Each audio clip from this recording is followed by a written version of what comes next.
welcome to our viewers here in New England on WCBB TV and nationwide on ESPN. We're here in Boston for one of the greatest traditions. The year has come.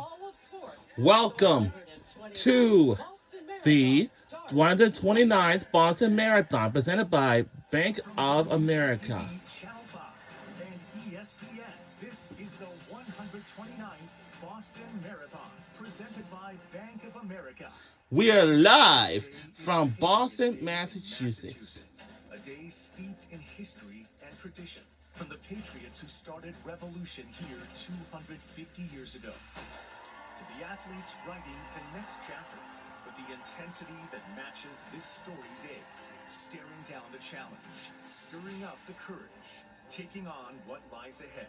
A course where dreams can be made or shattered at every turn. Today, defending champions look to reclaim their crowns, taking on the best of the best. How far can I go? How fast can I go? From around the globe. She knows that she's got the win. And here at home. It's an iconic race. And for 30,000 others, it's about spirit and pride, heart and grit. I'm gonna pick myself up and run the rest of it. Conquering that course for causes close to their hearts. Achieving what many can't even imagine. That's what Patriots Day, Marathon Day, is all about.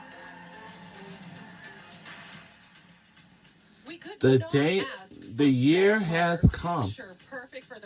This is the 129th.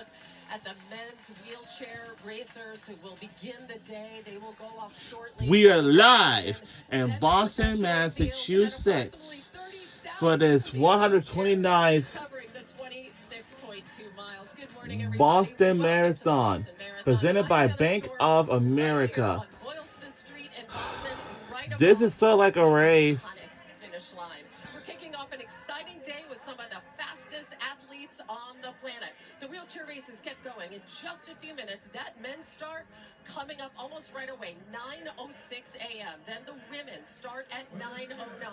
The professional racers will hear that starting gun at the bottom of the hour. The men at 9:37. The women at 9:47. And I am so pleased to be joined once again by my friends Ed Harding and Maria Stefanos from our broadcast partner for now. And we was on ESPN2 for this. Right here in Boston. These are the Boston experts, folks. Well, we did grow up here. I mean, And you've run the race. So I run it. I live on the race. He lives on the race route. That counts. That counts. There is such an energy on this day that is felt here in Boston and beyond. This is a special race. It's a unique race. There's nothing like it.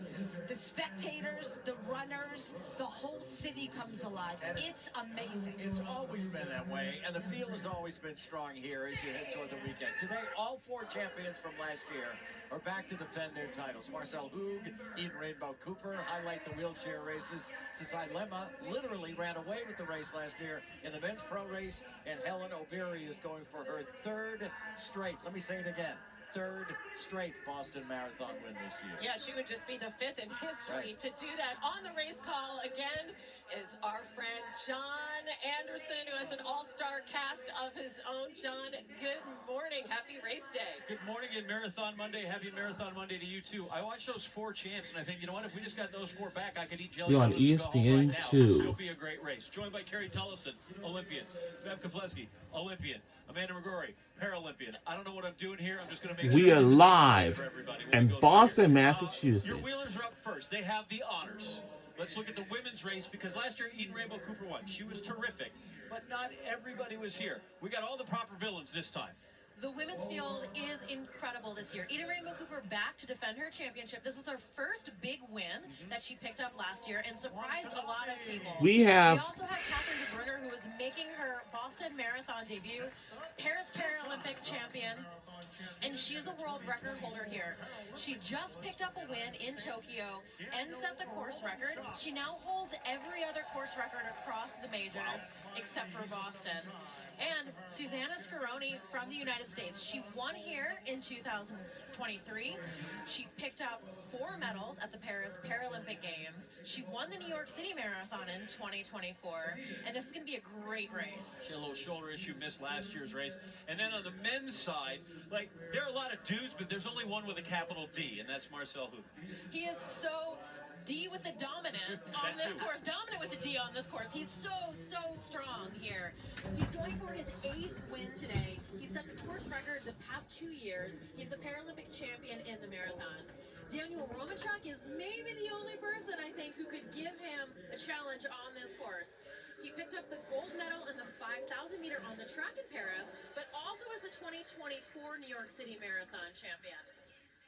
There's Marcel Hoog going for his 8th championship. It's amazing. He would have 8 and still need 2 more to get the most ever here in Boston. Yes, to catch the South African wonder, Ernst van Dijk. So they are getting ready to go. They're the first ones off, and if all goes according to Hoyle, he'll be here in 1 hour and 15 minutes, which is ridiculous. It's preposterous. So fast. It is so fast. Out in Hopkinton for the start of the men's wheelers. And they're off.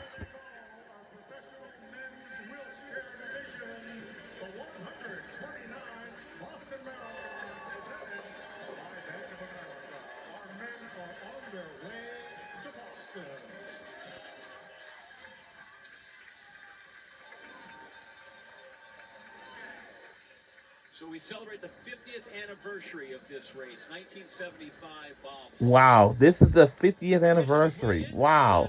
2 hours, 58 minutes. The rest is history, not just here, Amanda, but literally almost every race that you go to, whether it's a turkey trot, whether it's Berlin, it's London, New York.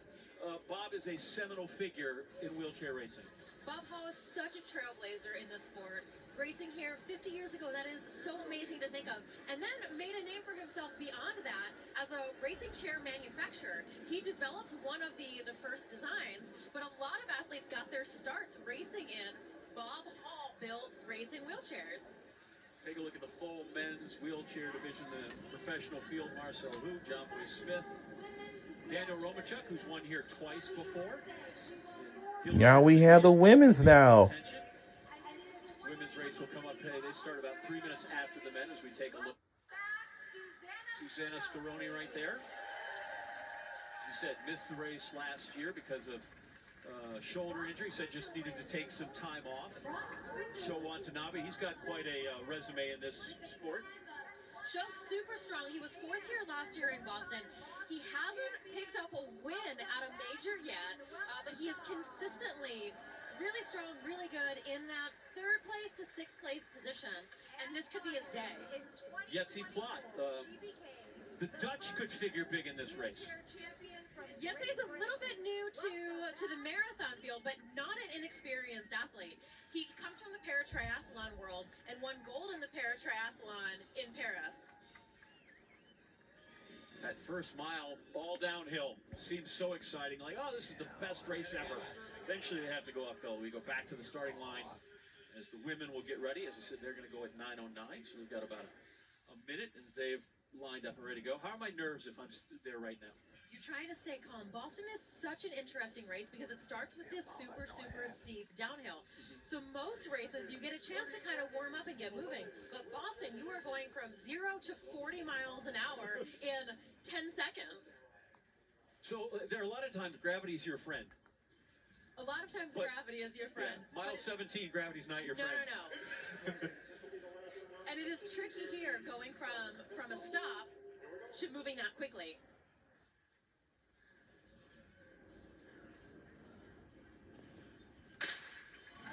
And they're off.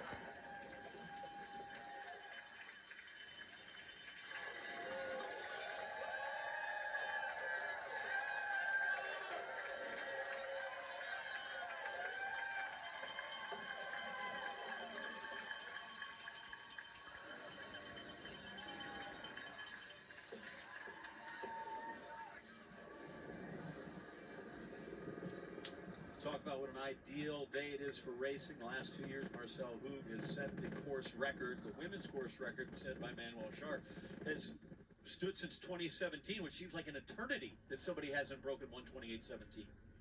It was a really, really fast time. Faster than the world record at the time when she set it. But we've got a lot of competition here today. Catherine McFadden, really successful on this course. 5-time Boston Marathon winner. Catherine de Bruyne making her debut. Eden Rainbow Cooper, who got that win last year, was really, really fast and strong down the hill. I talked to Susanna prior to the race, and she said that she and Catherine were a little bit concerned about being able to catch Eden. And they were planning on working together on the back half to close some of that distance on the hills. Men's race, there's Marcel Hoog. That first graphic I looked at, you had de Bruyne, Scaroni, McFadden, Rainbow Cooper in there, and Manuel Achar. And to think 2 of those women won't make the podium. Like, that's how tough that top end is here. It is. It's really difficult for me to even tell you who I think is going to be on the podium for the women, because that core group is so strong, and they're so evenly matched with different skills on this course. Good look at Marcel Hoog as he starts, and the women's wheelchair still in that first mile. And next coming up, then we will have both the men's and women's professional races. Go back to Duke Castiglione. It's Patriots Day, Duke, and it could be a big day for racers from America. Oh, yeah, John, you're sitting next to the last American man to win here in Boston. That was Mad back in 2014. Who could forget that? Des Linden, the last American woman to win. That was in 2018. Des, by the way, announced this morning she is retiring after this race. There are several Americans lining up in Hopkinton this morning looking to change that. Conor Mantz placed 8th at the Summer Olympics last year. He finished 11th here in Boston in 2023. His training partner, Clayton Young, finished 9th at the Olympics and is making his Boston debut. C.J. Albertson was the top American in Boston last year with a 7th place finish. On the women's side of things, Chiara D'Amato is the one-time American marathon record holder, this time running her 2nd Boston Marathon. Emma Bates was the top American here last year and in the year before. Dakota Popane finished 17th in New York City in the fall. I do have expectations and, maybe a tiered set of goals. You better believe that, on the right day, with a little bit of luck and the right timing, I could pull it off. It's an iconic race. It's, someone meets you and finds out you're a runner. They ask, have you run the Boston Marathon? And what's your mile time? So it's kind of those 2 questions. So very excited to be back. And we'll be keeping track of all the American runners all morning. John, back to you. Thank you, Duke. Yeah, that could have company over here. By the way, I don't know if if an American wins, if you lose your spot here on the desk. I think you're safe for a while. Might be safe for a little bit, but maybe not today. Conor Mantz is looking great. Side by side, men's and women's wheelchairs. First. Yeah, a little bit of a pack over with the women. That's Manuel Achar, Eden Rainbow Cooper, and Catherine de Bruyne in that lead group. Susanna Scaroni looks like she is 4th, chasing, trying to close up. And this is Catherine de Bruyne now taking the lead for the women.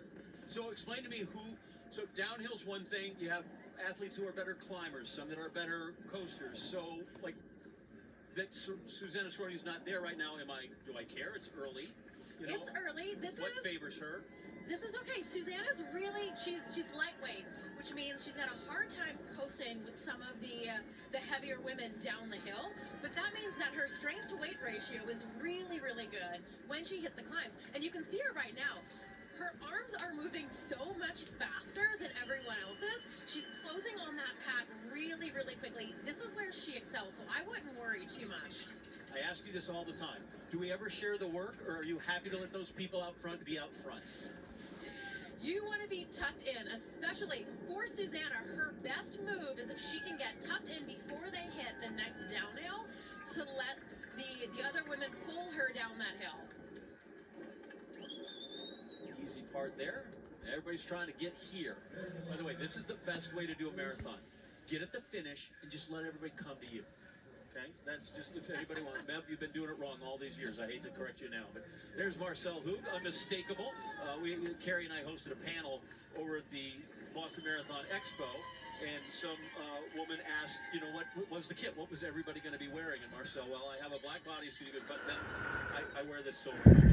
He's easily the most identifiable guy in the course. He is. It's always easy to spot Marcel's helmet, and it doesn't hurt that We're used to seeing him up at the front as well.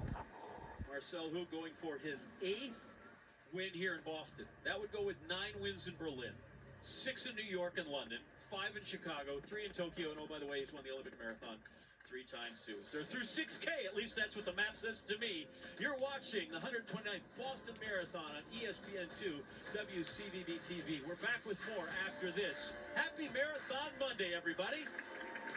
We'll be right back on the other side. Good look at our wheelchair racers who are out on the course here in the 129th Boston Marathon. Welcome back to the 129th Boston Marathon. We are Our superheroes. There were 3. Now we just got a solo act for a while here. This is Eden Rainbow Cooper. This is where she excelled last year. She got off the start really fast and built a gap early in the first part of the race, but she's not out of danger yet. Manuela Schar still there behind her. Catherine De Bruyne right there. Susanna Scaroni still trying to make up that gap. She mentioned something the other day that I thought was remarkable. She said, it's hard to turn around and see where people are. And as she was approaching the finish, there was a hand cyclist that just kind of got her, and she goes, oh my gosh, the girls are coming for me, and I had to go. How aware are you of all the other people in the competition that surrounds you? Eden's right, it's really difficult to see behind you because if you see the seating position that athletes are in, those are their hips up really high in the chair, so their shoulders are down below. And to get a look behind you, you kind of have to look underneath your arm. And unless someone is right there, right behind you, normally you can't get a good view of what's going on. So you have a good view in front, not so great behind. Women are in Ashland. They started behind. The men already into Framingham. Those are usually miles kind of 5 through 7, 7.5 as they go through. Men are averaging 2:26 a mile. Well, that seems fast to me. It's very, very fast. This first half is so fast for the wheelchair racers because of all of the downhills. The men right now are on pace to run a 1:03 marathon, but that will slow down. The second half, once we hit the hills, once they hit Heartbreak, that's when this race gets really tricky. There you see a good shot of what you were talking about, just trying to peek and see where the other people are. There's Manuela Schar, who she had that dominant run 2020, 2021, 2022, and since then, a lot of podiums, but only a couple of wins in Tokyo. And Manuela is really, really strong. She's smart, she's experienced, she's run this course a lot. She holds the course record. She holds the course record here, and she's won here in the past, and she's really challenging to beat. On the left, there's the men, Marcel Hug, Daniel Romachuk, the 2 that we thought would be there. For all the wins Marcel Hug has, and he had 17 in a row until New York and Daniel got him, and Marcel slipped all the way to 4th. First time in 41 races he had not been in a podium. Well, I'm going to get to you that in a moment where I'm going with that, because it was sort of it was an unusual result, but there was a reason for that we were going to dive into as we look here at the wheelchair racers headed this way to the finish. Marathon Monday at the 129th Boston Marathon, presented by Bank of America. John Anderson, Carrie Tolson, Mev Keflezighi, Amanda McGrory, and we are in full run now in both wheelchair races, the women and the men. In Framingham, it is a 2-man race right now. A lot of guys in the field, but it's a 2-man race, as sort of it was expected, with Daniel Romachuk behind Marcel Hug. And we were mentioning Marcel Hug lost 4th in New York, out of character, but also there was a reason for it. It sounded like he didn't just get bad on that day. That's true. Marcel Hug was involved in a minor collision just past the half, and he kind of flipped up onto 2 wheels and he saved it. So from my perspective, it looked like he was good to go. He said later that when he caught himself to prevent himself from falling, he cut his hand open and he got blood on his gloves and his wheels, and there is nothing slipperier than blood. So when he went to go to sprint, his hands just slid straight off. It's like coating your wheels in olive oil. And so that was, unfortunately, the end for him. You get the blood on your wheels, there is nothing you can do. And he had mentioned that he also broke a finger, and he said it was just helpless. So I'm trying as hard as I can. And there goes Romachuk, and there are these guys that just farther and farther and farther away from him. So we proudly said 129th Boston Marathon. This thing dates back to 1897. You really want to make it sound old. This is the 3rd century of Boston Marathon that we go as we look at